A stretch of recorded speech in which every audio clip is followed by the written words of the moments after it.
बिस्मिल्लाहिर्रहमानिर्रहीम। अस्सलाम वालेकुम नाज़रीन, आप देख रहे हैं प्रोग्राम सिटी एट 10 और मैं हूं आपकी मेज़बान अना यूसुफ। उम्मीद है आप सब लोग ठीक ठाक होंगे और ईद बहुत स्पेशल और अच्छी गुजरी होगी आप सब लोगों की। हमारी ईद भी बहुत अच्छी गुजरी और एक रिवायत होती है ना, मेहमानों का आना जाना लगा रहता है।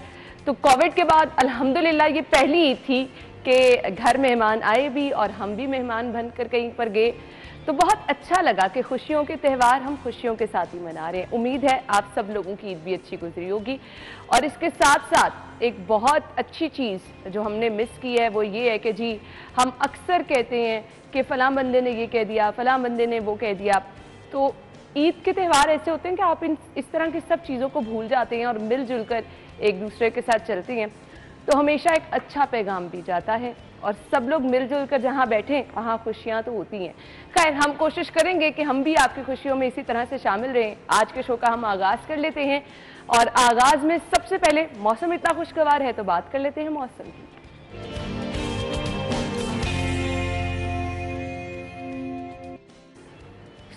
सुबह से शहर में बारिश हुई और अभी भी बाहर मौसम बेहतर है, कुछ अच्छा खुशगवार है। तो मौसम आज दिन भर कैसा रहेगा? वैसे लाहौरियों को ये कहा गया था कि ईद उनकी अच्छी गुजरने वाली है, तो ईद के तीनों दिन तो बारिश नहीं हुई, आज चौथा दिन है, आज बारिश हो गई है और मेरे ख्याल से बहुत सारे लाहौरी तो इस टाइम सो रहे होंगे जिस टाइम बारिश हुई है। अभी मौसम कैसा है और दिन भर कैसा रहेगा? कोमल की तरफ चलते हैं। जी कोमल, बताइए। लाहौर के मौसम में सुबह सवेरे होने वाली बारिश की वजह से जो है वो काफ़ी ज़्यादा तब्दीली देखने में आई है। मौसम खुशगवार है और ये खुशगवार मौसम जो है वो शहरियों के चेहरों पर मुस्कुराहट बिखेरता हुआ दिखाई दे रहा है। शहरी जो है काफ़ी ज़्यादा इस मौसम को एंजॉय कर रहे हैं। ना सिर्फ शहरी बल्कि आसमान पर परिंदे जो है वो ऊंची उड़ान भरे हुए हैं और ठंडी ठंडी हवाओं का मज़ा जो है वो लेते हुए नजर आ रहे हैं। मैं आपको ये भी बताती चलूँ, दर्जा हरारत जो है वो 34 डिग्री सेंटीग्रेड रिकॉर्ड किया जा रहा है और हवा में नमी का तनासुब जो है वो 50% है, जबकि हवा की रफ्तार जो है वो 10 किलोमीटर फी घंटा के हिसाब से रिकॉर्ड की जा रही है। महकमा मौसमियात की जानिब से ये बताया जा रहा है कि आइंदा 24 घंटों के दौरान जो है वो मतला साफ रहेगा, ठंडी हवाओं का सिलसिला बरकरार रहेगा, जिसके बाद जो है गर्मी का जोर भी टूटता हुआ नजर आ रहा है। और मैं आपको ये भी बताती चलूँ कि आइंदा 24 घंटों के दौरान बारिशों के हवाले से फिलहाल कोई इम्कान जाहिर नहीं किया जा रहा और आज कम से कम दर्जा हरारत जो है वो 28 रहेगा और ज़्यादा से ज़्यादा जो है वो 38 डिग्री तक जाएगा।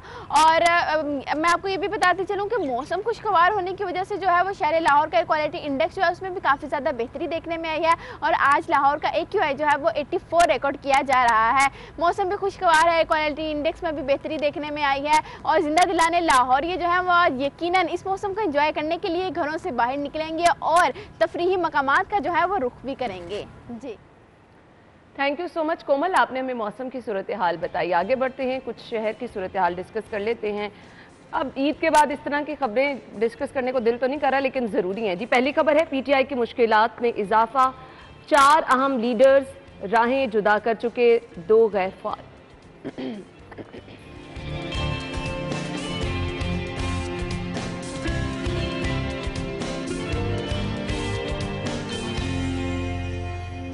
शाहपुर कांजरा में खौफनाक आतिशज़दगी, भैंसों के 500 बाड़े जल गए।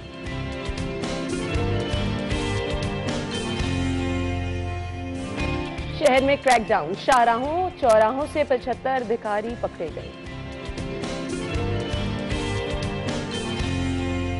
और पोल्ट्री माफिया की चांदी, खाबों और ज़्याफ्तों के लिए चिकन की डिमांड में इजाफा।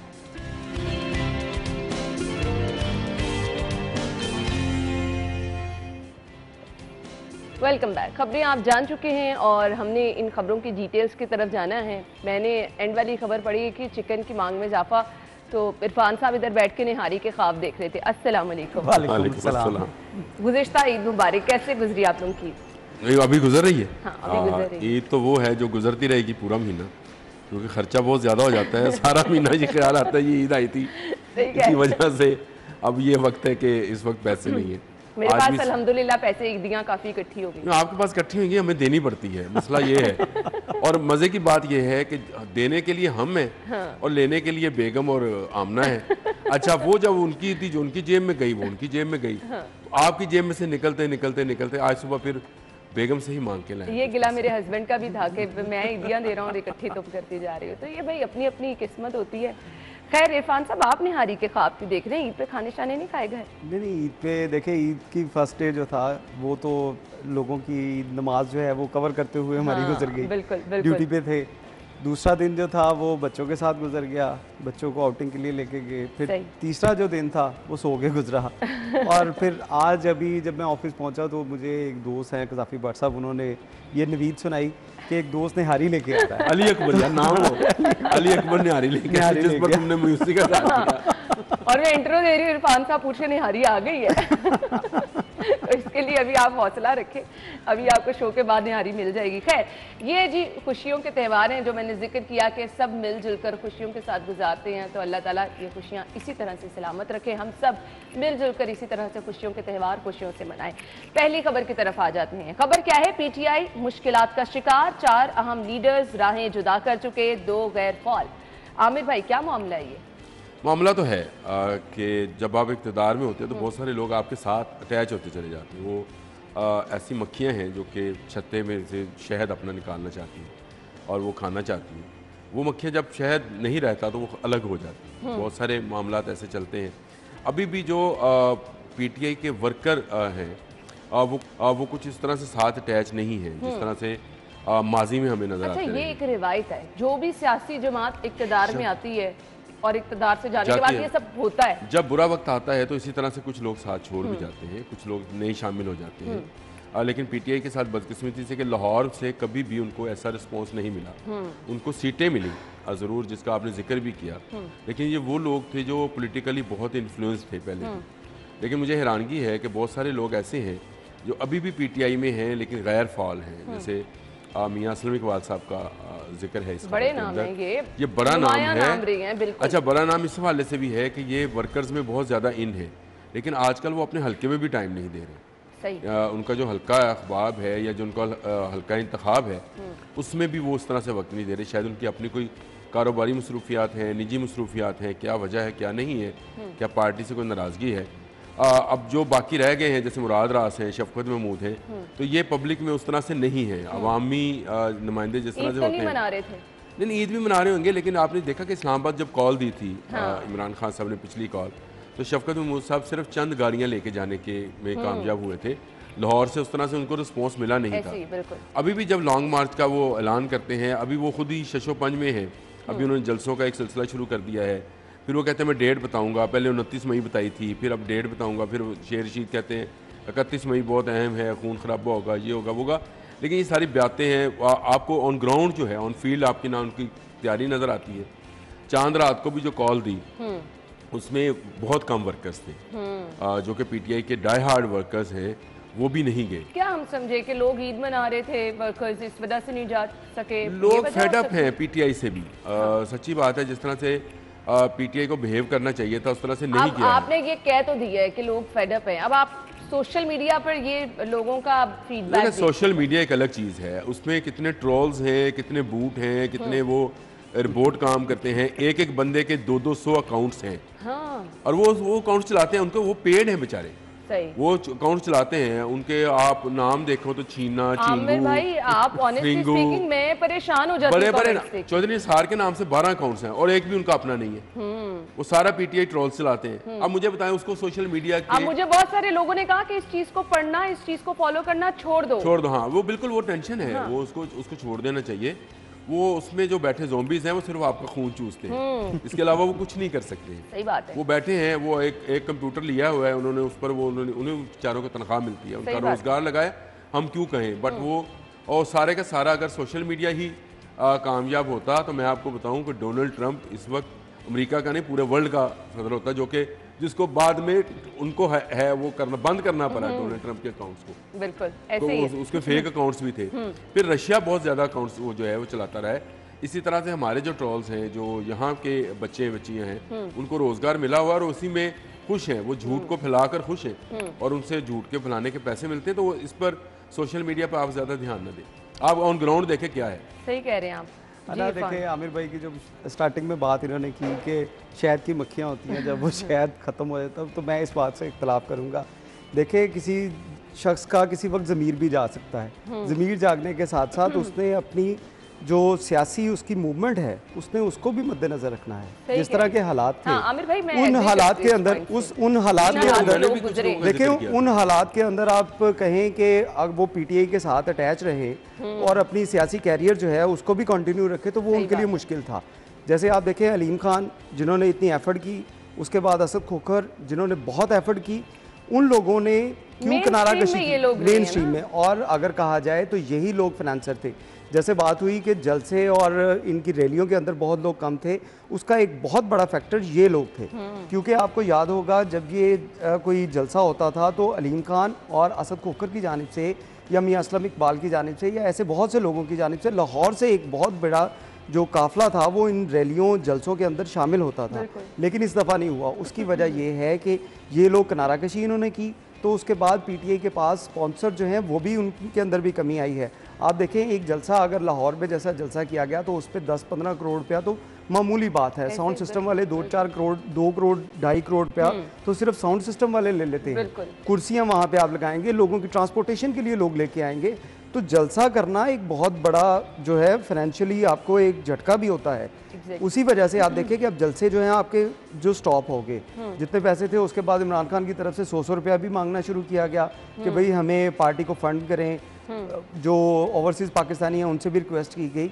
तो ये एक बड़ा फैक्टर है कि लोग जो फाइनेंसर थे वो लोग कम हुए हैं। और इस खबर के मुताबिक जैसे आपने बताया कि मियां असलम इकबाल जो हैं वो वाकई हल्के में नज़र नहीं आ रहे। इस तरह बाकी लोग जो हैं जो अभी पीटीआई के साथ अटैच भी हैं लेकिन वो नज़र नहीं आ रहे। उसकी वजह ये है वो शायद देख रहे हैं कि ऊँट किस करवट बैठेगा, उसके बाद वो खुल के सामने आएंगे। क्योंकि उनको ये भी है कि अगर हम इनके साथ जुदा हो जाते हैं और इनके हालात बदलते हैं तो शायद उनके लिए भी मुश्किल हो। लेकिन आप देखें असद खोखर और अलीम खान ये तो पूरी कश्तियाँ जला के आ चुके हैं, तो लिहाजा ये कहना अब मुश्किल है कि इनके जलसों के अंदर जो है वो उस तरह रश होगा। क्योंकि लॉन्ग मार्च के बारे में जैसे आमिर भाई कह रहे हैं कि 2-3 जो डेट जो हैं वो चेंज कर दी गई हैं, तो उसकी बड़ी वजह एक तो फाइनेंस है, दूसरा वेदर है। वेदर देखिए जितना सख्त है, उस वेदर के अंदर आप लॉन्ग मार्च करें, ये अब वो दौर नहीं है जब आप 126 दिन का धरना किया था तो उसमें आपके साथ जो तारुल कादरी की एक बड़ी फोर्स थी, जो डेडिकेटिव फोर्स थी उनके साथ मौजूद थी, जो हर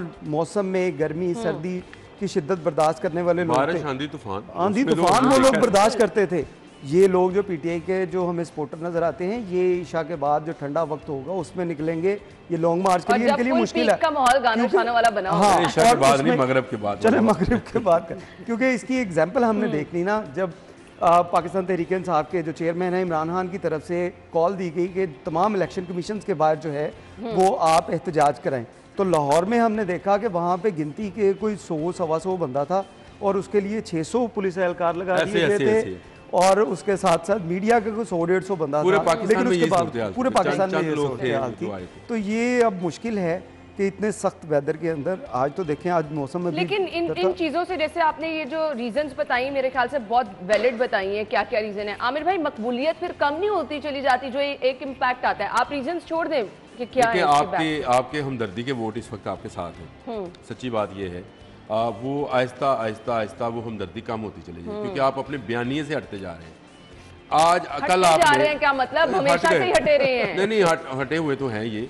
अब ये इन्होंने ये किया कि पहले तो अमेरिका साजिश कर रहा था, अब इन्होंने रात ये बयान दिया कि जुलाई में नवाज शरीफ ने काम शुरू कर दिया था हमारे खिलाफ नो कॉन्फिडेंस। पिछले साल जुलाई से लेकर आपको 7 अप्रैल को एक लेटर मिलता है, उसको आप अमरीकी साजिश कहते कहते अब आप आ गए कि नवाज शरीफ ने सारी साजिश की है। शेर शीज साहब पहले ही कह चुके हैं कि अदारों के साथ हमारी चपकलिश थी जिसकी वजह से ये हुआ, मैं कोशिश कर रहा हूँ कि सुलह हो जाए। इसका मतलब अमेरिका वाला बयानिया भी आपका पिट गया। नहीं, अब किसी के समझ में नहीं आया तो वो लोग हैं जिन्होंने अपने सरों पर खोल डाल रखे हैं और उनको आम इस्तिलाह में अब अमरांडो कहा जाता है। वो लोग ये आ गई इस्तिलाह में, आप हंसे या ना हंसे। नहीं, इस पे ये आमिर भाई की बात ठीक है, ये सोशल मीडिया के ऊपर जो है वो ठहरा है इमरांडो के नाम से। ये वो लोग हैं जो कि इमरान खान को बिना सोचे समझे, और वो जैसे दौलत शाह के चूहे होते हैं जो अपने काम में जो उनके साथ उनका रखवाला होता है उसके कहना मानते हैं, किसी का कहना नहीं मानते। आपने कभी शायद मांगते हो उनको देखा नहीं है, तो वो किसी के हाथ में नहीं आते। तो ये वो लोग हैं, इन बेचारों को समझाने की ज़रूरत है कि भाई अमेरिका वाला बयानिया पिट चुका, आपकी कारकर्दगी वाला बयानिया था ही नहीं, आपने किसी एक जगह पर भी उसको मेंशन नहीं किया। अब आप लेकर आ गए हैं नवाज शरीफ, करप्शन, और ये उसके केस ख़त्म करेंगे। अब आप यहाँ तक आ गए हैं और आहिस्ता आहिस्ता आप वही कहेंगे कि अल्लाह दिन तो 100 रुपये दे दे। सही कह रहे हैं आप। खैर, हमने नाज़िन ब्रेक की तरफ जाना है, अगली खबर की तरफ आएंगे और एक अफसोसनाक वाक़या जो पेश आया शाहपुर कांजरा में, उसकी तरफ हम बात करेंगे। सवाल ये पैदा होता है कि बारहा इस तरह के वाक़यात होते हैं, लेकिन हम ना तो उनसे कुछ सीखते हैं, ना तो उसके लिए हम ये कहते हैं कि जी दोबारा इस तरह के वाक़यात की रोकथाम के लिए कोई हिकमत अमली बनाई जाए। ऐसा क्यों है, इस पर बात करेंगे। ब्रेक के बाद आते हैं हमारे साथ। रहिए। बस ये पूछ लेते हैं, हम बता देते हैं, डीसी साहब ने खुद निगरानी की, डीजी रेस्क्यू पहुंच गए, फलां पहुंच गया और आपकी ये खबर तैयार हो जाती है। उसके बाद एक वजीफा है अल्लाह मुअज्जरना मिनन नार, हमें आग से तो हमने रमजान में पढ़ी। नहीं रमजान में ना पढ़ा करें, सारा साल पढ़ा करें, क्योंकि गवर्नमेंट कुछ आपको आग से बचाने वाली नहीं है, अल्लाह ही है जो आपको बचा ले तो बचा ले। ये बचाने के लिए उनके पास ना इक्विपमेंट है, ना इनके पास वाटर के वो जो हाइड्रेंट्स बने होते हैं जिसमें से पानी निकाल के मौके पर ही लगा दिया जाता है, गाड़ी का इंतजार नहीं किया जाता, वो नहीं है। कहीं पे आपको अगर सिलेंडर्स पड़े हैं तो वो जायदुल मियाद है, वो पता नहीं, और मंडियों में तो नहीं होगी। असल बात यही है कि आपका चेक एंड बैलेंस नहीं है। देखिए जैसे हाइड्रेंट की बात की, ये शहर में आज से 10 साल पहले लगाए गए थे, शहर में जगह जगह के ऊपर ये मौजूद भी हैं, लेकिन अंग्रेज के दौर के लगे हुए मैंने देखे, अंग्रेज के दौर के भी हैं, 10 साल पहले यहाँ पे लाहौर में लगाए भी गए थे। लेकिन बात यही है कि जब आप इन चीज़ों को यूटिलाइज नहीं करेंगे, इनके ऊपर चेक एंड बैलेंस नहीं रखेंगे, तो ये सारी चीज़ें बेसूद हैं। अब जैसे आपने बात की कि पेस में आग लगी या बाकी जो मार्केट्स के अंदर आग लगती है, जब इन मार्केट्स इतना बड़ा वाक़या हुआ, जब इन ये प्लाजे बन रहे होते हैं, तब आपकी इंतज़ामिया कहाँ पे होती है? तब वो तमाम इक्विपमेंट क्यों नहीं चेक करती? वहाँ पे जो एग्जिट और एंट्रेंस पॉइंट जो है उसको क्यों नहीं चेक किया जाता? अब जब पेस में आग लगी तो इसमें सबसे बड़ी हर्डल क्या थी? इसमें सबसे बड़ी हर्डल थी कि वहाँ पे बड़े बड़े बिल बोर्ड जो खिड़कियों के सामने लगे हुए थे, जिनकी वजह से जो पानी का प्रेशर था वो अंदर नहीं जा सकता, अंदर नहीं जा पा रहा था, उन्हीं के अंदर शॉर्ट सर्किट भी होता है। जब आप वहाँ पे रूटीन के साथ आपके बिल्डिंग इंस्पेक्टर जो मौजूद होते हैं, जिनका ये काम होता है, जिन्होंने जाके बिल्डिंग का सर्वे करके अपनी रिपोर्ट देनी है, जब आप देखें कि यहाँ पे इंतजाम ठीक नहीं हो, उस जो बिल्डिंग है उसको सील करें, उसको जुर्माने करें जब तक वो ठीक ना करे। तो बिल्डिंग इंस्पेक्टर अगर सील करेंगे, जुर्माने करेंगे, तो अपनी जेबें कैसे खाएंगे बेचारे? ये बात है ना। अब देखें ना, ये छोटी सी बात है, सॉरी मैं आपकी बात काट रहा हूँ। एक प्लाजा है, प्लाजा अप्रूव्ड हुआ, उसका नक्शा अप्रूव्ड हुआ, उसमें 1000 दुकान थी, वो दुकान बढ़ते बढ़ते 2500 कैसे हो गई? ये चेक करना किसका? और एक दुकान के बाहर 3-3 स्टॉल कैसे लग गए? और वो स्टॉल जो है वो कैसे? अभी क्रीम ब्लॉक की मार्केट है इरफान, उसमें मैं देखा था, जा रहे थे अपने बच्चे के साथ शॉपिंग करने के लिए। इनसे पूछें कि दुकानों पे रश था, वो इस वजह से था क्योंकि जो स्टॉल लगे थे वहाँ पार्किंग के लिए उन्होंने सारी जगह खुद ले रखी थी। पार्किंग तो है ही नहीं, और पार्किंग आप क्रॉस द रोड जाके किसी की कोठी की मिन्नत तरले करके तो आप गाड़ी लगाते हैं। मुझे बताएं इसको किसने रोकना? बिल्कुल। और ईद लगानी थी, ईद लगा ली इन्होंने, तो जावजात वालों ने भी ईद लगा ली, जो आपका एंटी इंक्रोचमेंट यूनिट बना है। और दुकानदार ने वो स्टॉल वाले से पैसे लिए होते हैं, वो बोलता नहीं है, पार्किंग की जगह खाई जाती है। और ट्रैफिक पुलिस बेचारी, मैं उनको बेचारा इसलिए समझता हूँ, वो इसमें पैसे में वो बेचारे इसी में लगे रहते हैं कि इधर कर ले। मैंने उसको कहा कल, उसको मैंने कहा यार ये सामने से आ रहा है तेरे, इसको क्यों नहीं रोक रहा? कहता जी हमें ऑर्डर है कि जी ईद पे चलान नहीं करना। अब मुझे बताएं ये क्या है? वन वे काट रहा है, अच्छी वाली है, उसके पास गाड़ी थी कोई 70-80 लाख रुपए वाली, और ड्राई के साथ वो छोटी छोटी दाढ़ी रख के मनूस आदमी वो वन वे काट रहा था, और मैंने रोक के उसके सामने मैंने पुलिस वाले का कार इसका चलान, कहता जी हमें ऑर्डर नहीं है चलान। ये कौन सा ऑर्डर है कि ईद पे चलान नहीं होगा? पे आप एक्सट्रीम खिलाफ वर्जी कर रहे हैं, दूसरे को नुकसान पहुंचा सकते हैं, फिर आपको ये नहीं देखना चाहिए कि आपको ये इरफान मलिक साहब जवाब दें कि ये कौन सा कानून है कि ईद पे आपका चलान, ईद पे आपको कत्ल करें आपको सजा नहीं होगी?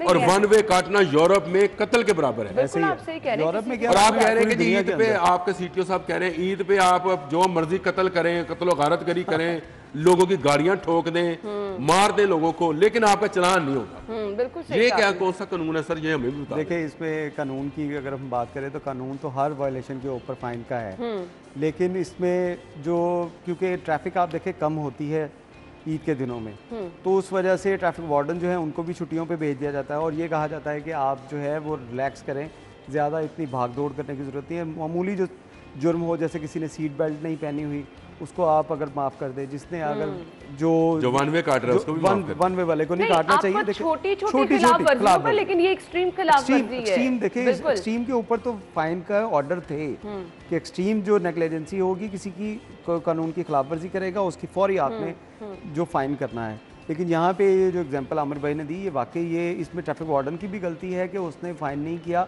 उसने सीटीओ के अहकाम जो हैं उसको गलत ले लिया कि उसमें तो बिल्कुल नहीं ये कहा गया था कि जो आप जो संगीन खिलाफ वर्जी करेगा कानून की उसको आपने छोड़ देना है, ये किसी जगह पे नहीं कहा गया था। वो मामूली सजाएं कि आप अगर उस ज़ीब्रा क्रॉसिंग के ऊपर आपकी गाड़ी का टायर आ गया है तो आपका फाइन लग गया है, तो ठीक है। इस तरह की चीज़ें वो माफ़ करने के लिए कहा गया था। लेकिन ये तो बहुत एक्सट्रीम थी और इस पर उनको भी जो है वो देखना चाहिए था कि इतना अपनी जान के साथ साथ वो दूसरे रोड यूजर जो हैं उनकी जिंदगी को खतरे में डाल रहा है। खबर से थोड़ा हट गए और ये वन व्हीलर्स की मैं बात करना चाहूंगी जिन्होंने ईद पे रात के टाइम तो 3 दिन उधम मचा रखा। खैर हम आएंगे वापस इस पे भी। ब्रेक का कहा जा रहा है, काफी देर से ब्रेक ले लेते हैं, हमारे साथ ही रहिएगा।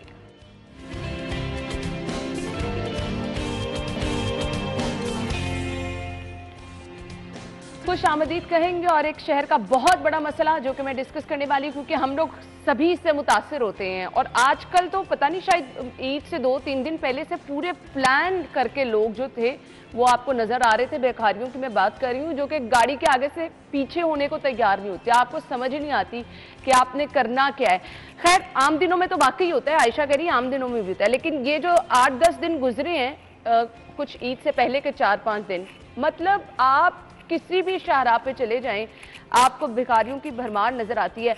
अब क्या करें आमिर भाई, डीसी साहब सोच रहे होंगे कि आज इनको बस मैं मिल गया। ये सिर्फ एक ऐसे कमेंट्स है, भिखारियों की हुकूमत है तो भिखारी नजर ही आएंगे आपको। खबर बड़ी दिलचस्प है। अच्छा, खबर में दिलचस्पी ये है, मुझे इसमें दिलचस्पी क्या लगी, आमिर भाई ने चुटकी काट दी। हाँ, 25 भिखारी पकड़े गए और उनको शहर से बाहर जाकर छोड़ दिया गया। मतलब क्या, बेचारों को सिर्फ किराया पड़ा होगा वापस आने का। हाँ। सिर्फ वापस आने का किराया पड़ा होगा, कोई सिस्टम नहीं है। मैं ईद के रोज हम कब्रिस्तान जाते हैं, मियानी साहब अपने वालिदैन की और बुजुर्गों की कब्रों पे। सब्ज चोगों वाले कोई 1000 के करीब भिखारी थे, बल्कि एक खतून के साथ तो मेरी इसलिए चपलिश हो गई कि उसने मेरा कंधा पकड़ लिया। तो मैंने उसको कहा तुमने मुझे हाथ कैसे लगाया, दूर कर अपना हाथ। इस तरह से डांटा उसको। फिर वो सारे डरे कि ये इस बंदे के पास नहीं जाना, ये डांटता आगे से। वहाँ पे ना वो देख रहे थे कोई बच्चा है ना वो मर्द है, वो इस तरह से जबड़ते हैं उसके ऊपर, उसी में जेबें करती हैं। और अल्हम्दुलिल्लाह मैं तो अपना मोबाइल भी लेके नहीं जाता हूँ, चीज़ें नहीं लेके जाता अपने साथ कोई। वो वहाँ पर किसी ने एक्शन लिया नहीं, तो क्या पूरे शहर में 70 भिखारी थे जो पकड़े गए, उसमें से 25 को आपने छोड़ दिया बाहर जाकर। मैंने ईद से 3 दिन पहले एक मुनज़्ज़म मुहिम किसी चीज़ की चलाती है ना, आपको वो मुहिम पूरी भिखारियों की चलती है। मैं तो अभी ये जो एडवर्टाइजिंग कंपनी है, जिस तरह से आप कह रही थी मदर डे के मैसेजेस आना शुरू हो गए, ये अगर भिखारियों के चोगों पे लगाए ना अपने टैग्स, हाँ। तो ये अच्छा खासा इनकी एडवर्टाइजमेंट, हर गाड़ी को आगे तो वो नॉक करते हैं। सही कह रहे हैं। और ये ही डकैतों के सबसे ज्यादा जो है सहूलतकार हैं, ये जो वाइपर वाले लड़के हैं जवान, ये वाइपर मारते हैं और आपकी गाड़ी के अंदर की हर चीज का जायजा लेते हैं। मैं हमेशा ये बात कहता हूँ, यही फोन करके बताते हैं कि इस गाड़ी के अंदर बुजुर्ग औरत ने जेवर पहना हुआ है, किसमें नहीं है, उसी का पीछा किया जाता है और उसी को लूटा जाता है। इरफान 3 दिन क्या सिचुएशन रही है ये चोरियों डकैतियों की, और फिर इस तरफ भी मैं आती हूँ अना, चोरियों डकैतियों की अगर बात करें तो ज़्यादा जो है वो चोरी के वाक़यात रूनुमा हुए हैं। उसकी एक बड़ी वजह यह है कि आप देखें लाहौर में अगर हम एस्टिमेट करें तो आपकी 30 to 35% जो पॉपुलेशन है वो लाहौर से बाहर चली जाती है। हाँ, बिल्कुल खाली था, खाली घर हाली अपने छोड़कर वो अपने आबाई जो घर हैं वहाँ पे चले जाते हैं। जो अभी भी उसमें 50% में इसलिए नहीं कह रहा कि 50% में से 25% या 15% के करीब ऐसे लोग होंगे जो मुस्तकिल लाहौर शिफ्ट हो चुके हैं।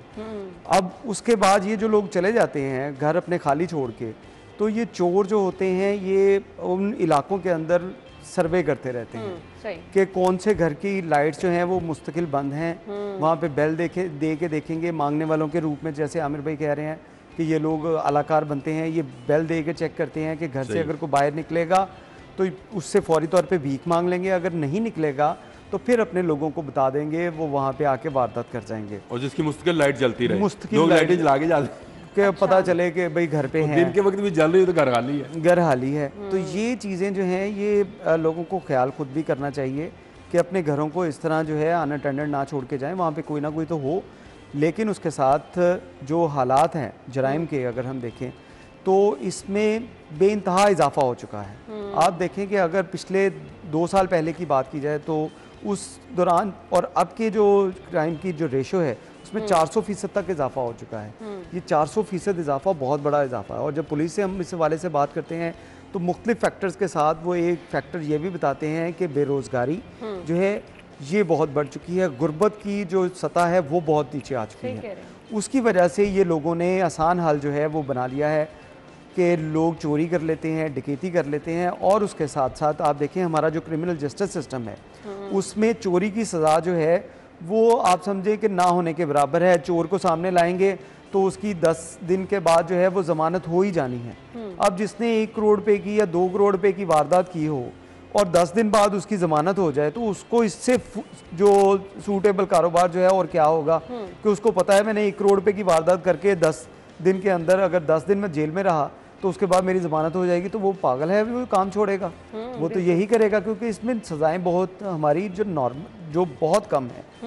इसमें जहाँ पे हमें अपने माशी हालात बेहतर करने की ज़रूरत है वहीं पे हमें अपना क्रिमिनल जस्टिस सिस्टम बेहतर करने की ज़रूरत है। पुलिस का सिस्टम ठीक करने की ज़रूरत नहीं है। पुलिस का सिस्टम भी है, देखिए ये सारी चीज़ें मिलके क्रिमिनल अगर गोगी लगवाएगी पुलिस अफसर, मैं बात कर रहा हूँ, अब इरफान साहब इस वो बात आपकी ठीक है, लेकिन क्रिमिनल जस्टिस सिस्टम के अंदर पुलिस भी आती है, आपकी जुडिशरी भी आती है, प्रोसिक्यूशन भी आती है। सबसे पहले तो पुलिस आती है। देखिए 3 चीज़ें मिलकर जो है वो जराइम जो है इसके ऊपर इसके खिलाफ वो कार्रवाई कर सकते हैं। मैं एक रिपोर्ट मैंने दी थी आज से कुछ साल पहले जिसमें मैंने बताया था कि पिछले 10 साल के अंदर जो 10 हेड ऐसे थे जिसमें चोरी थी, जिसमें डकैती थी, जिसमें घरों के अंदर घुस के वारदात थी, सड़कों के ऊपर वारदात थी, मोटरसाइकिल चोरी या कार चोरी, इसके 14,000 से ज़ायद मुलजिम पुलिस ने पकड़कर कोर्ट में पेश किए। उसमें से किसी एक को भी सज़ा नहीं हुई, किसी एक को भी सज़ा नहीं हुई। हाँ। अब जैसे आमिर साहब कह रहे हैं, आमिर भाई कह रहे हैं कि जो पुलिस की जिम्मेदारी भी है, देखिए 14,000 से 14,000 के साथ तो इन्वेस्टिगेशन गलत नहीं हुई होगी, 4 के साथ, 5 के साथ, 10 के साथ तो इन्वेस्टिगेशन ठीक होगी, उनको तो सजाएं दें।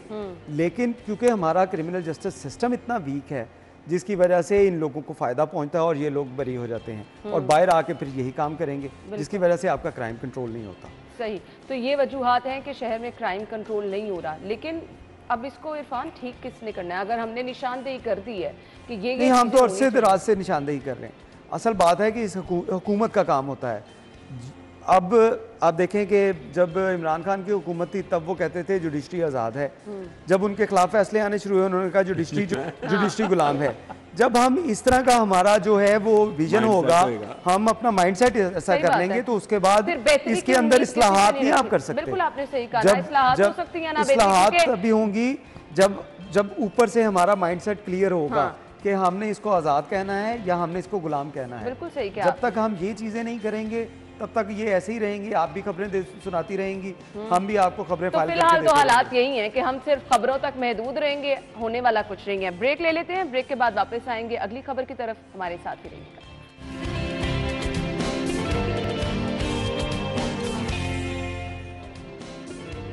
खुश आमदीद आपको एक बार फिर से कहेंगे। ख्वाबों और ज़ियाफ़तों के लिए चिकन की डिमांड में इजाफा, पोल्ट्री माफिया की चांदी हो गई। और वाकई ईद के 3 दिन तो क्योंकि दावतों का सिलसिला, हम भी दावतों पे गए और हमारे घर भी मेहमान आए, इसको अब माफिया हम कह रहे हैं। और वाकई हमने रमज़ान से ही देखा, जैसे जैसे ईद करीब आ रही थी ये माफिया मुतहरिक होता गया और इसने भी ईद की तैयारी शुरू कर दी। आमिर भाई, डिमांड एंड सप्लाई का मामला है। और दूसरा, अगर आप मटन जो है इस शहर में 1800 से 2000 रुपए किलो में बिका तो लोगों ने चिकन ही खाना था। सही बात अब आप लेकिन फिर यहाँ पे भी तो लोगों ने ईद वाले दिन कोई दाल सब्जी पकाने से तो आयशा मुझे आज के रेट आप बता दें क्या है चिकन के? 418 रुपए। 418 रुपए होगा, वो आहिस्ता आहिस्ता नीचे आ जाएगा। ये कल 360 था, आज 418 हो गया। तो अंदाजा करें आप लोगों ने चिकन खाया भी बहुत है, मैं आपको बता रहा हूँ, क्योंकि गोश्त बहुत महंगा था। बीफ जो है 900 रुपए में चला गया, 2000 रुपए पे मटन चला गया, कोई रोकने वाला नहीं, कोई टोकने वाला नहीं। अगेन डीसी का कहाँ पे कंट्रोल था, प्राइस कंट्रोल कमेटियां कहाँ पे थी, कैसे ये गोश्त बिक रहा था? खुलेआम सरेआम बिक रहा है। 18 रुपए का नान हो गया, किसी के कान पे जू तक नहीं रेंगी। आपने 1100 रुपए का थैला 800 रुपए और में वो कर दिया 18 रुपए का गवर्नमेंट ने। नान खरीदते हुए पता चल गया जितने पता चल गया जिस दिन मैं लेने गया ईद से अगले दिन, तो 18 रुपए का उसने कहा जी 18 रुपए का नान हो गया। मैंने कहा अच्छा यार, मुझे 15 रुपए का पता था। 3 रुपए बढ़ा दिए गए। और फिर सिस्टम ये है कि हर इलाके की कैटेगरी के हिसाब से रेट हैं, कहीं पे एक कंफर्म रेट भी नहीं है। और वो अभी जो इरफान कह रहा था नान खा के मुझे प्यास लगती है, वो प्यास कीमत की है असल में। महंगा हो गया नान इरफान साहब, प्यास तो लगनी है। अभी तो निहारी खानी है आपने। खैर ये एक बहुत एक्सट्रीम मसला है। और फिर अगर आ जाए हम आमिर भाई, क्या लोग जाया करें चिकन खरीदने के लिए, जो मेन पॉइंट है मेरे ज़हन से नाम निकल गया है, टुलिंगटन मार्केट, वहाँ से लोग आप आराम से घर बैठे मुर्दा मुर्गियों का गोश्त खाएं, कोई चक्कर ही नहीं है। आप खुद जाएं दुकान पे, देखें ना, अब तो हर चीज़ टेलीफोन पे आती है। आप टेलीफोन करें और आप उस पे चले जाएं, ऐप पे चले जाएं, आपको कुछ पता नहीं है कि आपको क्या चीज़ मिल रही है, क्या आपने खाना है, क्या आपने खिलाना है। अब हम इतने सहल और इतने सहल परस्त हो चुके हैं कि हम निकलना और बाजार जाना भी अब गवारा नहीं करते हैं। 10-20 रुपए का, मेरे मोहल्ले में दुकान है, उसने लिखा हुआ है आप 10 रुपए की चीज़ भी घर मंगवा लें। हाँ, ऐसे है। अब वो कैसी चीज़ें होंगी, उसमें किसकी गोश्त किस तरह का होएगा, सब्जी किस तरह की होगी, क्या होगा क्या नहीं होगा, क्या गंद आप खा रहे हैं क्या नहीं खा रहे, अगर आपको अपना भी ख्याल नहीं है। अभी भी बहुत कम लोग हैं इरफान मलिक जैसे टोकरी लेके जाके गोश्त लेने वाले, कम लोग रह गए हैं, लेकिन वही लोग कामयाब भी हैं जो अपने सामने खाते हैं।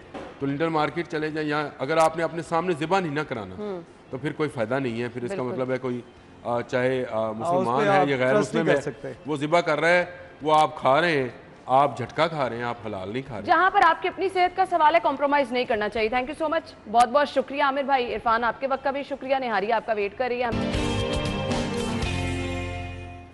ब्रेक के बाद खुश आमदीद आपको एक बार फिर से शो में कहेंगे। बहुत सारे लोगों से हमें शिकायत आ रही, हमारे सोशल मीडिया प्लेटफॉर्म से हमें पता चला जी कि ईद के दिनों में भी और ईद से कुछ दिन पहले भी नज़ला, ज़ुकाम, बुखार, गला ख़राब की बहुत सारी शिकायत रही हैं लोगों को। स्टिल अभी भी लोग कह रहे हैं कि जी गला बहुत ज़्यादा ख़राब हो रहा है। रीज़न क्या है? अब कुछ लोग कोविड की वजह से भी खौफज़दा, लेकिन बहुत कम लोग, अब कोई टेस्ट कराने नहीं जाएगा इन सिम्टम्स के साथ, क्योंकि लोग आदी भी हो चुके हैं। खैर इस पर हमने बात करनी है, रीज़न क्या हो सकती हैं, क्या क्या आपको एहतियात करनी है, कहाँ पर आपसे बेएहतियाती हुई जो नज़ला, ज़ुकाम और बुखार का शिकार हो गए। और फिर होता ही है कि फैमिली में किसी एक को हुआ, 2-3 लोग बारी बारी एक वो चल पड़ती है लाइन, सभी लोग जो है इसका शिकार होना शुरू हो जाते हैं। केयर क्या करनी है आपको, इस पर बात होगी। हमारे साथ हमारे मेहमान जो मौजूद हैं, तारुफ आपके साथ कराना चाहूँगी। प्रिंसिपल अल्लामा इकबाल मेडिकल कॉलेज और ENT स्पेशलिस्ट जी डॉक्टर राशिद ज़िया साहब ने हमें ज्वाइन किया है। अपने मेहमान को खुश आमदीद कहिए। अस्सलाम वालेकुम। वालेकुम सलाम। क्या हाल चले आपके? जी बिल्कुल ठीक।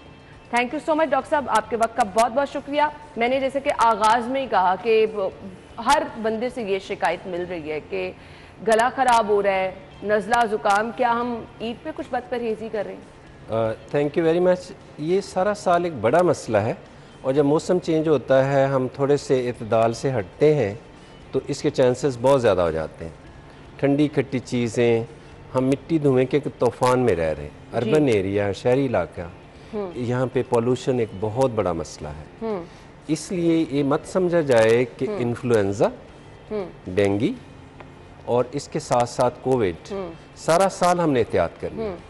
जिन लोगों ने अभी भी वैक्सीन नहीं लगवाई, वो प्लीज़ वैक्सीन ज़रूर लगवाएं, ये बहुत बड़ी ब्लेसिंग है। सही। लेकिन थोड़ी सी एहतियात, हाथ का बार बार धोना। जिन लोगों को छींकें खांसी आ रही है, वो लोग घर में भी मास्क लगाएं। अच्छा। वो लोग घर में भी, ऑफिस में भी मास्क तो लगाना लोगों ने छोड़ ही दिया डॉक्टर साहब, अब नहीं कोई एहतियात इस चीज़ की कर रहा, बिल्कुल भी नहीं कर रहा। वो जिसको खांसी है, छींके हैं, वो लगाए, बाकी पब्लिक को एक्सपोज ना करें, और बार बार हाथ को धोए। ठीक है। और बेसिक सी चीज़ें होती हैं कि जिन दिनों में आपको इन्फेक्शन है, रेस्ट ज़्यादा करें, नोज़ गले को फ्लश ज़्यादा करें, और ज़्यादा से ज़्यादा वार्म ड्रिंक्स लें। अच्छा, आपने फ्लश करने का कहा, ये हमने कोविड में भी जब जब आपको बुलाते रहे हैं, आपने तब भी इस पे बहुत ज़्यादा जोर दिया है कि आपने, हम बार बार क्योंकि बात कर रहे थे कि लोग स्टीम बहुत ज़्यादा ले रहे हैं, तो क्या स्टीम इसका प्रॉपर तरीका है फ्लश करने का? एक तो जिस तरीके से हम वज़ू करते हैं, ठीक है, हैंड वॉश, बार बार नोज़ में पानी, गले में पानी वैसे ज़्यादा पीना चाहिए, वार्म ड्रिंक्स ज़्यादा लेने चाहिए। अगर आपको सांस का मसला वैसे है, एलर्जी है, खांसी है, ज़ुकाम है, फिर आपने स्टीम ज़रूर लेनी। सही। और स्टीम लगाने के सारे तरीके बिल्कुल जायज़ हैं, लेकिन सबसे अच्छी स्टीम नेबुलाइज़र के साथ। वो सादा पानी से लें, सेलाइन से लें, या आपके डॉक्टर ने जो दवाई बताई है वो डालें उसमें। सही। अच्छा जी, क्या गला खराब होने की सबसे बड़ी रीज़न आजकल में हम, क्योंकि मौसम भी चेंज हो रहा है तो हर कोई ठंडा पानी पी रहा है, ठंडा पानी सबसे बड़ी रीज़न? नो, लाइट सा ठंडा पानी बिल्कुल जायज़ है और पीना चाहिए। कोई भी चीज़ लाइट से ठंडी पीनी चाहिए। चिल्ड चीज़ें, ज़्यादा आइसी चीज़ें, ज़्यादा सावर चीज़ें, ज़्यादा ठंडी और खट्टी ख़ास तौर पे सोने से पहले नहीं लेनी चाहिए। ठीक है। जिन चीज़ों में विटामिन सी ज़्यादा है, खटास ज़्यादा है, वो तो सोते हुए नहीं लेनी चाहिए। अच्छा, ज़्यादा ठंडे का तो मैंने सुना था, आपने ज़्यादा गर्म भी कहा। नहीं, बहुत ज़्यादा वार्म तो नहीं लेना चाहिए, लेकिन लाइट सा वार्म वेयर यू एंजॉय। हर बंदे का एंजॉयमेंट का लेवल थोड़ा सा डिफरेंट है। ठीक है। You have to observe your feeling. हाँ हाँ, ठीक है, ठीक है। अच्छा जी, डॉक्टर साहब मुझे ये भी बता दीजिएगा, घर में अगर किसी को नज़ला ज़ुकाम हुआ है तो क्या रीज़न है, एक के बाद एक, अगर एक बिल्कुल ठीक भी हो गया है तो आपके दूसरे लोग जो है वो मुतासर होना शुरू हो जाते हैं? ये कंटेमिनेशन से होता है। ठीक है। एक दूसरे से आसानी से लगता है, इसको मुतद्दी भी कहते हैं, कंटेजियस भी कहते हैं। इससे एंडेमिक, पैंडेमिक होने का डर होता है कि थोड़े से एरिया में या पूरे बहुत सारे लोगों में फैल सकता है।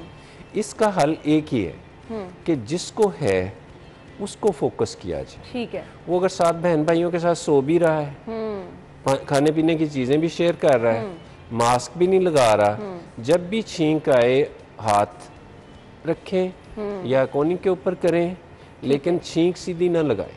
ठीक है। वो पूरे कमरे में फैलेगा। वो 6 से 7 घंटे में वायरस उस कमरे में अवेलेबल रहता है to infect the next one.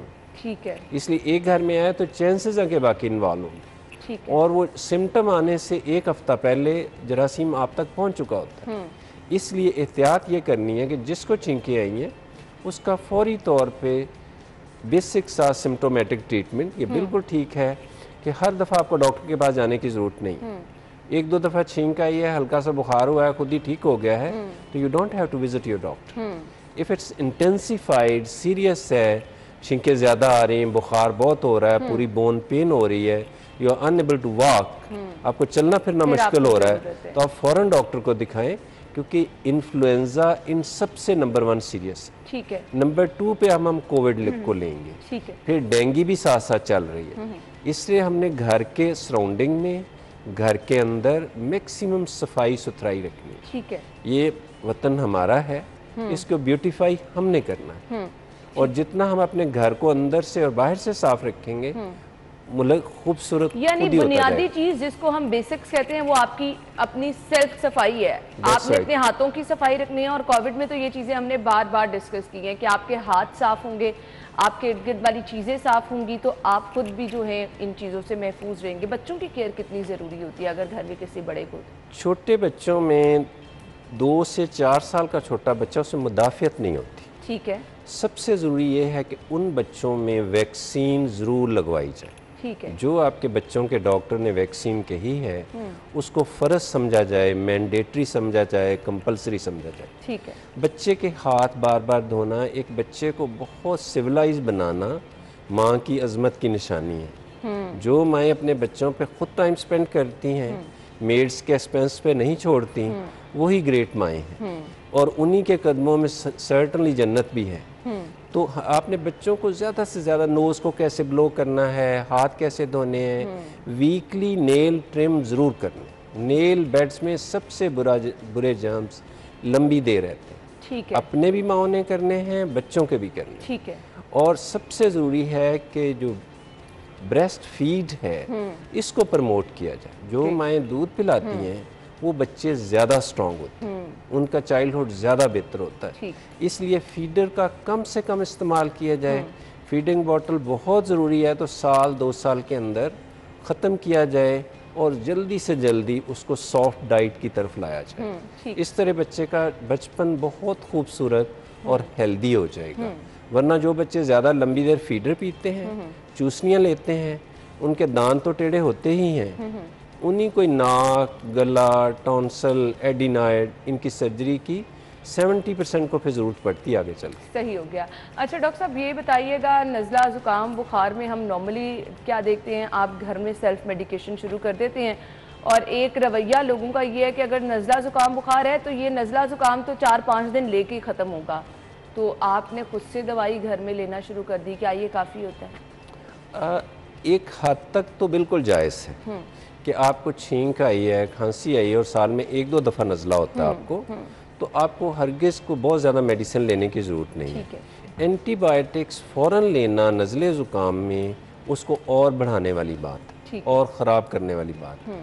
आप सिर्फ रेस्ट करें, नोज़ और गले को पानी से फ्लश करें, पीने वाली चीज़ें बेतहाशा पिएं, नॉर्मल भी और लिटिल वार्म चीज़ें। जो लोग पानी ज़्यादा पीते हैं उनको इन्फेक्शंस बहुत कम होती, ठीक है, और जो लोग एक्सरसाइज करते हैं उनको और कम होती।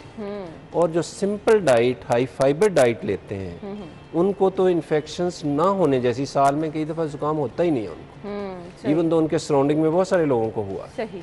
इसलिए जिन लोगों को ज़्यादा इंसिडेंस है, डायबिटीज़ है, चेस्ट के मसाइल हैं, दमा है, साइनस इन्फेक्शन रहती है, सरदर्द रहती है, ये वो लोग हैं जिन्होंने साल में एक वैक्सीन ज़रूर लगवाना। ठीक है। और सितंबर अक्टूबर इज़ द बेस्ट मंथ कि साल में हर दफ़ा WHO एक नया वैक्सीन प्रमोट करती है और जो सर्टिफाइड होता है वो साल में एक दफ़ा लगवा लेना before start of winter makes your whole year well protected. अच्छा, कुछ लोगों को एलर्जी है, डस्ट से एलर्जी है, किसी एक स्पेसिफिक स्मेल से एलर्जी है, बहुत सारे लोग किसी ग्रोसरी शॉप में चले जाएं तो छींकें आना शुरू हो जाती हैं, या फिर कोई बंद सामान आप खोले तो छींकें आना शुरू हो जाती है, कुछ लोगों को कारपेट से एलर्जी होती है। किस तरह से इसका कोई प्रॉपर हल है, इसका इलाज मुमकिन है? लोग तो कहते हैं कि ये ठीक ही नहीं होना, बस केयर हो सकती है। 5 में से 1 नॉर्मल पॉपुलेशन में 20% पॉपुलेशन में 5 में से 1 बंदे को एलर्जी है। ठीक है। उनको छोटी छोटी सबसे ज़्यादा हमें एलर्जी होती है हाउस डस्ट माइट्स। इसलिए घरों में कारपेट्स, कर्टन्स, स्टोर्स, इनकी सफाई सुथराई बहुत ज़रूरी है। ठीक है। कर्टन, कारपेट्स ना हो तो बेहतर है। रूम वेल वेंटिलेटेड होने चाहिए। ठीक है। आजकल filter, HEPA filter, air purifier, ये सभी चीज़ों को बहुत हद तक मिनिमाइज़ कर देते हैं। एलर्जी से बचना ही उसका बेहतर हल है। जो कौमें ज़्यादा फास्ट फूड की तरफ जाती हैं, ज़्यादा से ज़्यादा ये ब्लेंडेड डाइट, जो बंद डिब्बों में जो कुछ आ रहा है, ये एलर्जी काज करता है। अच्छा। कोशिश करें कि घरों में फ्रेश चीज़ों पे जाएं। जो बंद डिब्बों में आ रही है, ये मेहमानों के लिए है, ये केचप है, ये फलां है, इट शुड बी ऑलमोस्ट वेनिश्ड। इसको ख़त्म किया जाए, इससे एलर्जी का अब बच्चों में एलर्जी और एस्थमा अर्ली एज में इसलिए ज़्यादा है को simplified diet, very simple diet की तरफ नहीं जाते। अगर माएँ उस तरफ रहेंगी तो ये एलर्जी नहीं होगी। दूसरा लेसन ये है, टेक होम मैसेज, कि नाक बंद ना होने दिया जाए। वजह कोई भी हो, नाक बंद होने के साथ सोना नहीं है। अच्छा। ये पूरी बॉडी में, पूरे ब्रेन में, पूरे साइनस में ऑक्सीजन का वाहिद एक ही पाथवे है, वो नोज़ है। Nose should remain patent, wide open like motorway. बिल्कुल नाक थोड़ा सा भी बंद है, आप उठे अच्छे बच्चों की तरह नाक को फ्लश करें, फिर भी नहीं हो रहा थोड़ी सी वॉक करें, फिर भी नहीं हो रहा तो आप सिंपल डीकंजेस्टेंट स्प्रे कभी कभी ले लें। डीकंजेस्टेंट स्प्रे OTC है, फ्रीली अवेलेबल है, ये करना चाहिए। नाक बंद होने के साथ सोना नहीं चाहिए। अच्छा। जो लोग चंद माह तक नोज़ बंद रहेंगे उनको चेस्ट इन्फेक्शन ऑलमोस्ट 80% को हो जाएगी।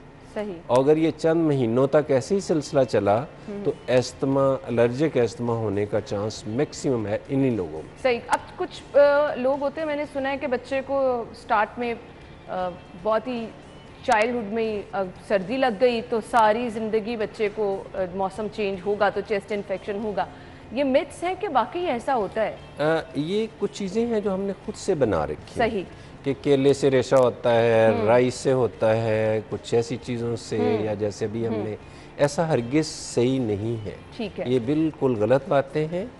हमें बिल्कुल सिंप्लीफाइड डाइट लेनी है, हमें बच्चों को एक्सरसाइज पे लगाना है, और उसके लिए बेहतर ये है कि पेरेंट्स खुद से रोल मॉडल बने। फादर जब घर आए तो पहला काम ये है कि पूरी बॉडी को अंदर बाहर से फ्लश करें, लंबा सा बाथ लें। सही। इसका मतलब कि वो देखेंगे तो बच्चे भी फिर they will spend lot of time with good water. सही। अच्छा जी, ये आपने घर में रूटीन बनानी है, तभी आप जो चीज़ें खुद अपनी रूटीन एक सेट कर लेंगे, बच्चे भी उसको फॉलो करते चले जाएंगे। अब जो पेशेंट्स एलर्जी का शिकार हैं डॉक्टर साहब, क्या वो मेडिसिन पे ही रहते हैं? मास्क उनके लिए, कुछ लोगों को बाहर जाके डस्ट एलर्जी है, स्मोक की वजह से बहुत सारे लोगों को इशू रहा, अब मेडिसिन पे ही क्या वो लोग रहते हैं? एलर्जी की to some extent like little bit allergy हम सबको है। एक वर्ड है, ये दो वर्ड पाकिस्तान में बहुत मिथ के तौर पे भी यूज़ होते हैं, मीग्रेन और एलर्जी। हम सबको थोड़ी थोड़ी एलर्जी है। एक तो किसी चीज़ से, जैसे हाउस डस्ट माइट से, हाँ। पोलन से खास मौसम में, या मोल्ड से, फंगस से, जैसे कराची में है, जब ह्यूमिडिटी होगी, जिन एरिया में ह्यूमिडिटी होती है वहाँ मोल्ड्स फंगाई ज़्यादा होते हैं, उससे रोटी पे भी लगती है, हमारे साइनस के अंदर भी, बॉडी के अंदर भी जाती है, तो वहाँ से हमारे कान में इन्फेक्शन, नोज़ में इन्फेक्शन, एलर्जी होना आम सी बात है। ठीक है, इसलिए इससे बिल्कुल डरने की ज़रूरत नहीं है। लेकिन जिनको फैमिली में एलर्जी है, एटॉपिक है, जिनकी फैमिली में एस्थमा भी है, फादर है, फादर के दो भाई को भी है, मदर को भी है, कज़न मैरिजेस भी हैं, वहाँ पे लोगों ने एलर्जी की टैबलेट मोस्ट ऑफन डॉक्टर के बताए तरीके से ज़रूर ले ली। सही। और आजकल उससे भी मल्टीलुकास हैं, कुछ दवाइयाँ हैं जो बिल्कुल एलर्जी को निप डाइवल इन द बड कर देती। ठीक है। उस सीज़न से पहले ही अगर आप ले लें चंद हफ्ते, तो आपका वो पूरा साल बहुत अच्छा गुजर जाएगा। इसलिए साइंस को राइटली प्रॉपरली यूज़ करना चाहिए। बचाव बेहतर तरीका है, लेकिन जिनको सीवियर एलर्जी है, एटॉपिक है, फैमिली हिस्ट्री है, उन्होंने डेफिनेटली मैम लेनी है एलर्जी की टैबलेट्स। सही। अच्छा जी, ये भी बताइएगा कि छोटे बच्चों में एलर्जी ज़्यादा प्रॉब्लम कर सकती है, फिर डायबिटिक पेशेंट हैं आपके पास, हार्ट पेशेंट हैं, इन लोगों को क्या ज़्यादा केयर की ज़रूरत होती है? ये तीनों ही सेगमेंट्स जो है ना, बहुत छोटे बच्चे या बहुत एल्डरली लोग, ठीक है, इनकी हेल्थ फ्रेजाइल होती है, इनमें स्टेमिना या बॉडी के रिजर्व वीक होते हैं, इसलिए छोटे बच्चे में इन्फेक्शन चंद दिन के बाद एक बहुत सीरियसनेस क्रिएट कर सकती है। इसलिए nip the evil in the bud, बीमारी को थोड़ी सी है तो फ़ौरन उसको नलीफाई करें, उसको निगेट करें, ख़त्म करें, जो वैनिश होगी तो हम ठीक होंगे। ठीक है। लेकिन बड़े लोगों में, जब एक एल्डरली पेशेंट्स में सबसे ज़्यादा मॉर्टेलिटी दमे की सूरत में, इन्फेक्शन की सूरत में, एलर्जी के एपिसोड की सूरत में बहुत बढ़ जाती है। इसलिए हमने सीरियसनेस नहीं होने देनी। सही। हमने आईसीयू का रास्ता नहीं लेना, बिल्कुल, हमने वक्त से बहुत पहले चीज़ों को बिल्कुल ज़ीरो कर देना। और इसके लिए ज़रूरी है कि आप डॉक्टर से राब्ते में रहें और फॉलोअप लेते रहें। डॉक्टर साहब, मैसेज क्या होगा देखने वाले? मैसेज है कि सबको बहुत ज़्यादा दोबारा ईद मुबारक, लास्ट डे है। I think we have enjoyed very well, government is doing wonderful job, day and night, one of the best person in our nation, the great leader, now he's working very well day and night for us. तो please हमें इल्म को ज़्यादा से ज़्यादा promote करना है, इल्म से ज़्यादा हमें हुनर जाना है, और हुनर से ज़्यादा हमें तरबियत की तरफ जाना है। बिल्कुल, बिल्कुल। अगर हम सिर्फ दो काम करेंगे, सच बोलें और दूसरों को स्पेस दें, बिल्कुल, जहाँ पे भी आप दूसरे को स्माइल करते हैं, टाइम देते हैं, या थोड़ा सा उसको प्रमोट करते हैं, रोड पे आपने रास्ता दिया है, किसी ने ज्यादती भी किया तो आपने स्माइल किया है, तो you are the great person. बिल्कुल, ये छोटी छोटी चीज़ें हैं जो कि आपको बहुत अच्छा लेसन भी देती हैं और किसी के लिए फ़ायदेमंद भी होती हैं। Thank you so much doctor साहब, बहुत बहुत शुक्रिया आपके वक्त के लिए। हमने लेनी है एक ब्रेक, ब्रेक के बाद ज्वाइन करेंगे, हमारे साथ ही रहिएगा।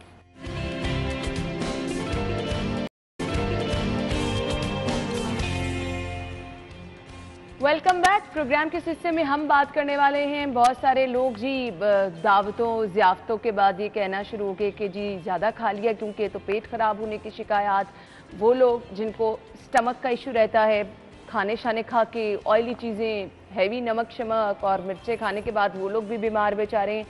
तो अब आपको किस तरह से एहतियात करनी है, जिन लोगों का पेट ख़राब है किस तरह की ग़िज़ा का इस्तेमाल उनको करना है, क्या वाकई ही एकदम बहुत ज़्यादा खा लेना रमज़ान के बाद, क्योंकि हम रोज़े रख रहे होते हैं, तो ये ईद के तीनों दिन लोग क्योंकि आते जाते भी हैं, कहीं पर दावतों पर भी, और फिर बाहर खाना खाने लोगों का रश ऐसा था कि मतलब आपकी बारी नहीं आ रही थी, किसी भी रेस्टोरेंट में आप चले गए।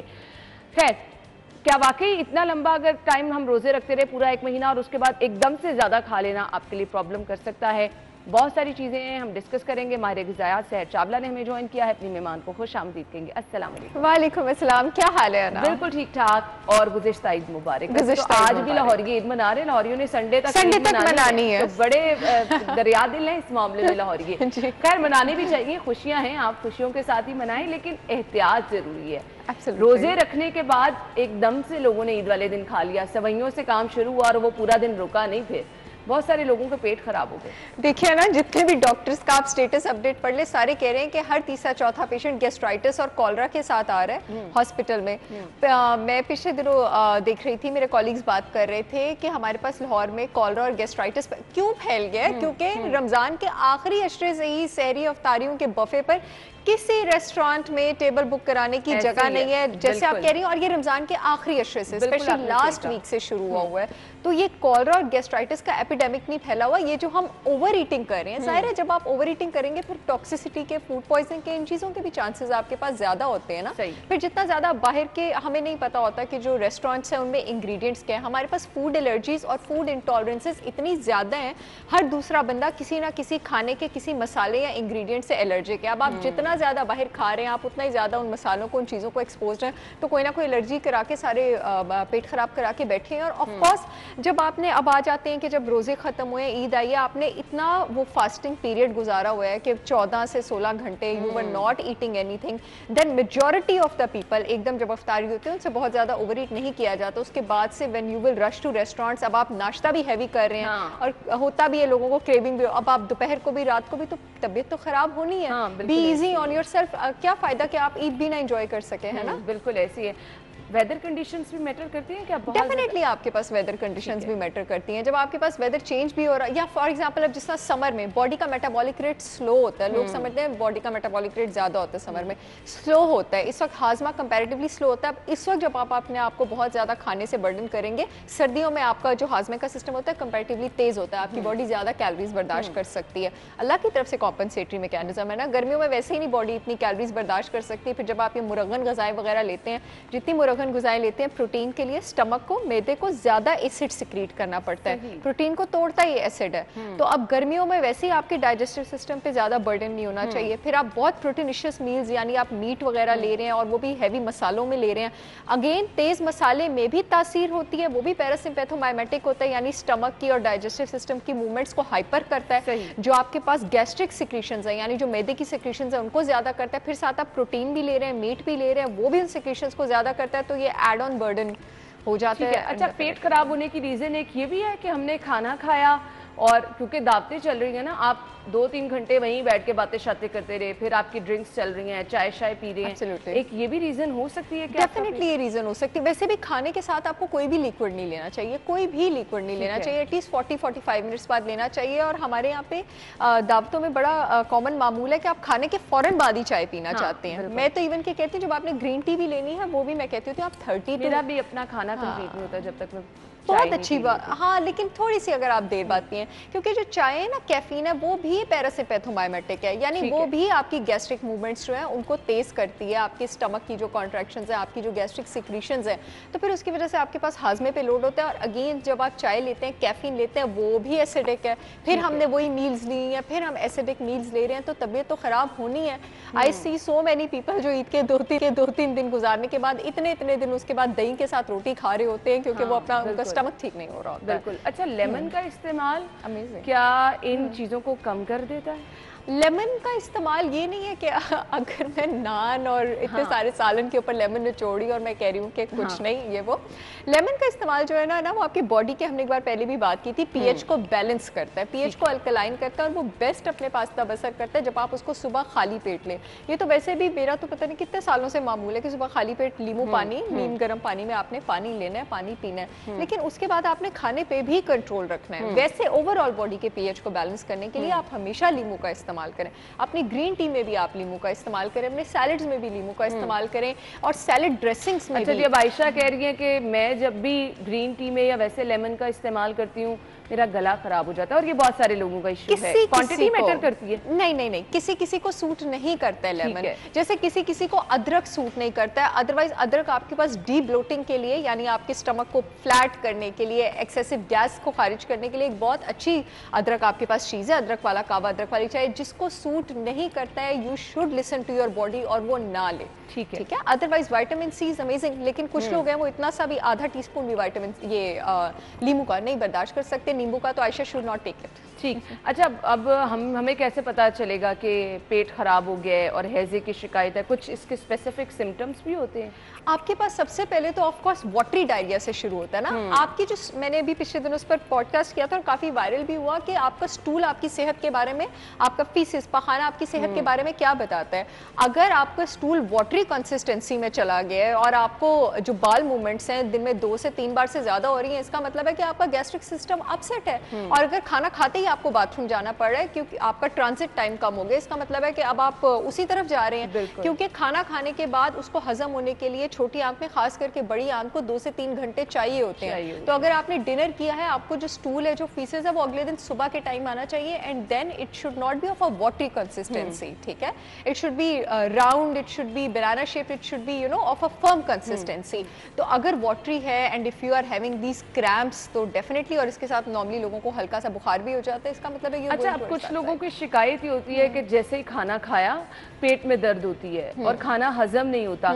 इसकी रीजन क्या हो सकती है? अगर कुछ लोग बैलेंस डाइट भी ले रहे हैं ना, तो कुछ लोगों का ये इशू रहता है। बहुत अच्छा क्वेश्चन है ना। बहुत सारे इसके रीजंस हो सकते हैं। बहुत सारे लोग हैं जो हेल्दी वेजिटेबल्स भी लेते हैं, ज्यादा फ्रूट्स भी लेते हैं, सैलड्स भी लेते हैं, उनके पेट में दर्द हो जाता है। एक चीज है जिसको बहुत डिस्कस होना चाहिए, उसको आप कहते हैं सीबो, और जो आजकल हमारे पास बहुत ज्यादा देखने को मिल रही है, स्मॉल इंटेस्टाइनल बैक्टीरियल ओवरग्रोथ, यानी वो बैक्टीरिया जो बड़ी आंत में होना चाहिए था, वो माइग्रेट करके छोटी आंत में आ गया है। और छोटी आंत में इतना ज्यादा डाइजेशन का काम होना नहीं चाहिए। डाइजेशन का जो ज्यादा काम है ना, वो बड़ी आंत में होना चाहिए। अब जब वो बैक्टीरिया छोटी आंत में आ जाता है, वो हाजमे वाला बैक्टीरिया जो बड़ी में होना चाहिए था, वो वहां पर जब खाना आता है ना, कार्बोहाइड्रेट वगैरह, वो वहां पर उसकी फर्मेंटेशन स्टार्ट कर देता है। फर्मेंटेशन के प्रोसेस के दौरान हाइड्रोजन गैस बनती है, गैसेस बनती हैं जो पेट में दर्द शुरू करती हैं। इसका मतलब है कि आपका gut bacteria most probably disturbed है, ठीक है। अगर आपको इससे दूसरी रीजन आपके पास ये भी हो सकती है कि gut bacteria, good bacteria body में है कम, यानी आपकी आंतों में कम है, तो उसकी वजह से खाने की डाइजेशन और उसकी फर्मेंटेशन में प्रॉब्लम होती है। प्रोबायोटिक्स लेना स्टार्ट करें।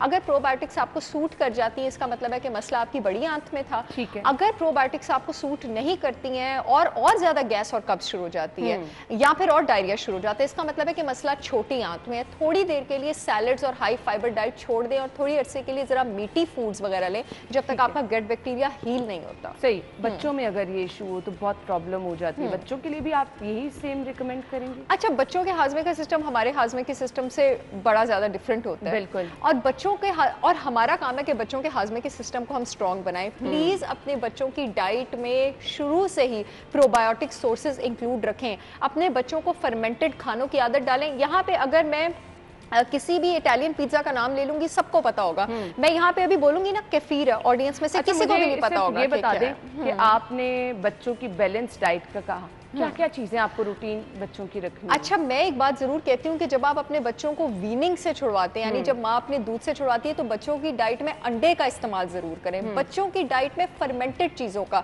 सावरक्रॉट का, ये सब चीजें आप लोगों ने गूगल करनी है। केफीर का जो फर्मेंटेड गोट मिल्क होता है, इस चीज का आप जरूर इस्तेमाल करें। बच्चों को अगर आपने अचार की आदत डालनी है, घर के बने अचार की आदत डालें, क्योंकि वो अगेन आपके पास प्रोबायोटिक होता है। अच्छी सब्जियां और खुद बना के बच्चों को, अब आपके पास जब सर्दियां आती हैं, जैसे स्वीट पोटैटो है, डेली उसको अपने बच्चों की डाइट में इंक्लूड करें। बच्चों को हर चीज की आदत डालें, लेकिन then again the food should be homemade.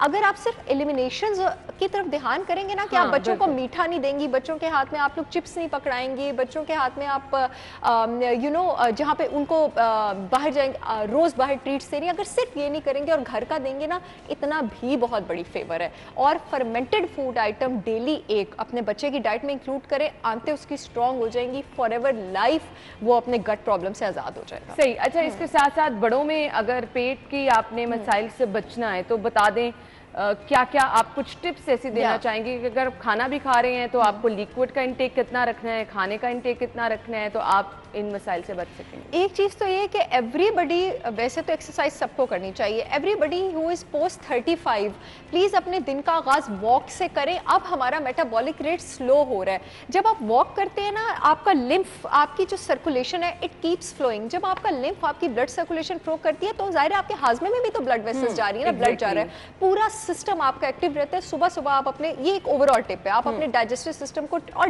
Dinner जो है, अगर आपकी आउटिंग्स भी, आपका डिनर भी है, ये मैं स्पेशल लोगों के लिए बात कर रही हूँ, पोस्ट 30, पोस्ट 35, वो आप 6-7 बजे के बाद ना करें। अब आपकी बॉडी नहीं बर्दाश्त कर सकती है कि अब आप डिनर जो है वो 6 और 7 बजे के बाद करें। एंड देन अगेन स्लीपिंग और टाइम भी एक बहुत बड़ी फेवर है कि आप अपने, अगर आप जितना ज़्यादा देर से जागेंगे उतना ही ज़्यादा आपको भूख लगेगी, उतना ही ज़्यादा आप बिंज करेंगे, और जो कैफ, उसका इस्तेमाल शाम के 4-5 बजे के बाद मत करें। अगेन ये पैरासिम्पैथोमाइमेटिक है, स्टमक में एसिडिटी भी आपके पास ज़्यादा करता है और फिर ये आपको सोने नहीं देता है, उसकी वजह से आपके पास और प्रॉब्लम्स होते हैं। बहुत ज़्यादा फाइबर फूड का जो इंटेक है ना, अगर आपने वेजिटेबल्स और सैलड्स खाने तो उसको दोपहर के टाइम किया करें, रात के टाइम ना किया करें। बहुत ज़्यादा मीठी और बहुत ज़्यादा फाइबर का रात के टाइम सूप्स या डेयरी रखा करें ताकि आपके हाजमे के सिस्टम को बहुत ज़्यादा काम ना करना पड़े। सही, तो ये बहुत अच्छी चीज़ें आपको सहर ने बता दी हैं। अब आपने इन सब चीज़ों को अपनी रूटीन बनाना है, और आपको जो हम कह रहे हैं कि आप हेल्दी भी रहेंगे, स्मार्ट भी दिखेंगे, और पेट के मसाइल जिनका आज हमने जिक्र किया उनसे भी आप बच सकेंगे। कुछ मैसेज देना चाहेंगी जाते जाते? बस यही मैसेज देना चाहूँगी कि अल्लाह ताला ने ना हर चीज़ का सलूशन हमारे सामने पहले ही पेश कर दिया हुआ है, प्रॉब्लम आने से पहले ही। अब जैसे शवाल के रोज़ों का बहुत ज़्यादा जो है वो सवाब है, तो अगर आप रमज़ान के बाद शवाल के रोज़े रख लेंगे, आपकी बॉडी एकदम से ओवर ईटिंग की तरफ भी नहीं जाएगी, आपको सवाब भी मिलेगा और अपनी रेगुलर रूटीन में प्रोग्राम करने में आसानी भी मिलेगी। थैंक यू सो मच, बहुत ज़बरदस्त मैसेज है आपका, बहुत बहुत शुक्रिया आपके वक्त के लिए। नाज़रीन, एक ब्रेक ले लेते हैं, ब्रेक के बाद हम आपको एक बार फिर से ज्वाइन करेंगे, हमारे साथ ही रहिएगा। वेलकम बैक नाज़रीन। प्रोग्राम के इस हिस्से में हम शामिल करने वाले हैं सेगमेंट्स। अगर आपने मोबाइल ख़रीदना है तो हमारे पास आज सैमसंग के डिफरेंट मॉडल्स हैं, ऑल्दो कुछ एक्सपेंसिव हैं लेकिन हम आपके साथ शेयर कर देते हैं जी। पहला मोबाइल है आज सैमसंग गैलेक्सी M11 मोबाइल। कीमत इसकी क्या है? 24,999 रुपये। सैमसंग गैलेक्सी A12 मोबाइल है और इसकी कीमत क्या है जी? 27,500 रुपये।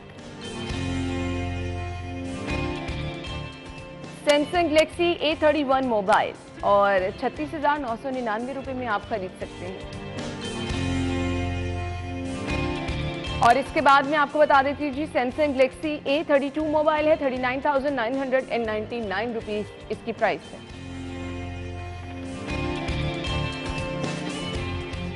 तो मोबाइल रेट्स की तो हमने बात कर ली और अब हमने बात करनी है कुछ मीट रेट्स क्या हैं और वेजिटेबल रेट्स क्या हैं, क्योंकि ईद के दिनों में हमने आपके साथ शेयर करते ही रहते हैं कि कीमतों में इजाफा कर दिया जाता है। अगला सेगमेंट है आज के भाव।